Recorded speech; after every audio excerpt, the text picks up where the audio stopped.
शनि का कथा का दूसरा भाग। प्रातःकाल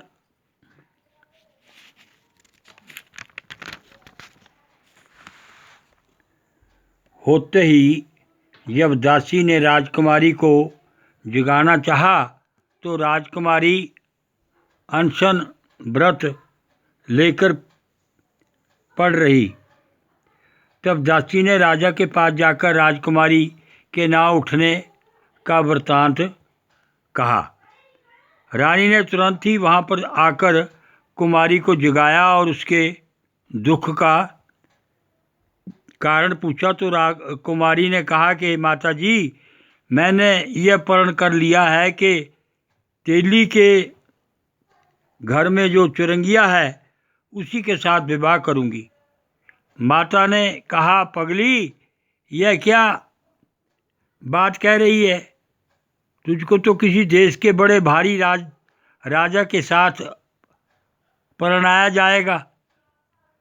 कन्या कहने लगी कि माताजी, मैं अपना प्रण कभी नहीं तोड़ूंगी। माता ने चिंतित होकर यह बात राजा को बताई।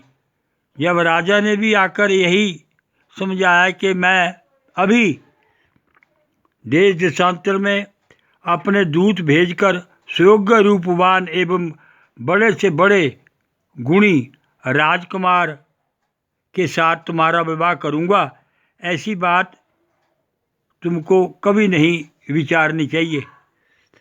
कन्या ने कहा, पिताजी, मैं अपने प्राण त्याग दूंगी, परंतु दूसरा वर नहीं वरूंगी। इतना सुनकर राजा ने क्रोध से कहा, यदि तेरे भाग्य में ऐसा ही लिखा है तो जैसी तेरी इच्छा है वैसा कर। राजा ने तेली को बुलाकर कहा कि तेरे घर में जो चुरंगिया है उसके साथ मैं अपनी कन्या का विवाह करना चाहता हूँ। तेली ने कहा कि यह कैसे हो सकता है? कहाँ आप हमारे राजा और कहाँ मैं एक नीच तेली। परंतु राजा ने कहा कि भाग्य के लेख को कोई टाल नहीं सकता। अपने घर जाकर विवाह की तैयारी करो। राजा ने उसी समय तोरण और थम्स लगवाकर अपनी राजकुमारी का विवाह चुरंगिया विक्रमादित्य के साथ कर दिया। रात्रि को जब विक्रमादित्य और राजकुमारी महल में सोए तो आधी रात के समय शनिदेव ने विक्रमादित्य को स्वप्न दिया कि राजा, कहो, मुझको छोटा बतलाकर तुमने दुख उठाए। राजा ने क्षमा मांगी। शनिदेव ने प्रसन्न होकर विक्रमादित्य के हाथ पैर दिए। तब राजा ने कहा, महाराज, मेरी एक प्रार्थना स्वीकार करें कि जैसा दुख आपने मुझे दिया ऐसा और किसी को ना दें। शनिदेव ने कहा कि तुम्हारी यह प्रार्थना स्वीकार है। जो मनुष्य मेरी कथा सुनेगा या कहेगा उसको मेरी दशा में कभी किसी प्रकार का दुख नहीं होगा, और जो नित्य ही मेरा ध्यान करेगा या चींटियों को आटा डालेगा उसके सब मनोरथ पूर्ण होंगे। इतना कहकर शनिदेव अपने धाम को चले गए और राजकुमारी की आँख खुली और उसने राजा के हाथ पांव देखे तो आश्चर्य को प्राप्त हुई। उसको चकित देखकर राजा ने अपना समस्त हाल कहा कि मैं उज्जैन का राजा विक्रमादित्य हूँ। यह बात सुनकर राजकुमारी अत्यंत प्रसन्न हो गई। प्रातःकाल राजकुमारी से उसकी सखियों ने पूछा तो उसने अपने पति का समस्त वृत्तांत कह सुनाया। तब सब ने प्रसन्नता प्रकट की और कहा कि ईश्वर ने आपकी मनोकामना पूर्ण कर दी। जब उस सेठ ने यह सुनी तो सेठ विक्रमादित्य के पास गया और उसके पैरों में गिरकर क्षमा मांगने लगा कि आप पर मैंने चोरी का झूठा दोष लगाया, अतः आप मुझको जो चाहे दंड दे।